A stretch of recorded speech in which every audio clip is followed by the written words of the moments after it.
科學與環境學系致力提供優質嘅科學教育課程，培養優秀嘅科學老師。我哋學系會把握每一個機會，提供多元嘅學習經驗，俾佢哋將來可以一展所長，回饋社會。為咗促進同埋配合教學、研究發展同埋技術轉移，科學與環境學系配備咗唔同嘅教學同埋研究實驗室。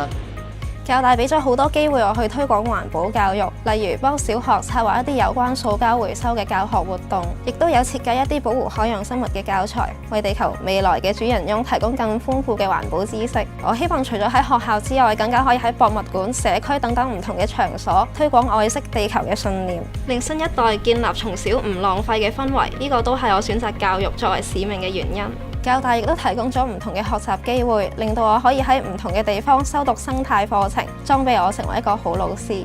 作為一個就讀環境教育嘅學生，我一直熱衷參加不同各式各樣嘅環境保育嘅活動。喺上年呢，我亦都參加咗教大舉辦嘅海洋保育潛水隊，參與咗一個世界性珊瑚普查嘅活動。咁其實咧，除咗一啲全面嘅課堂嘅學習經歷之外咧，教大都提供咗唔同嘅學習經歷俾我哋嘅。咁喺未來咧，我亦希望繼續可以運用我自己嘅知識啦，同埋經驗咧，去繼續咧去提升社會，甚至係下一代對環境保育嘅關注。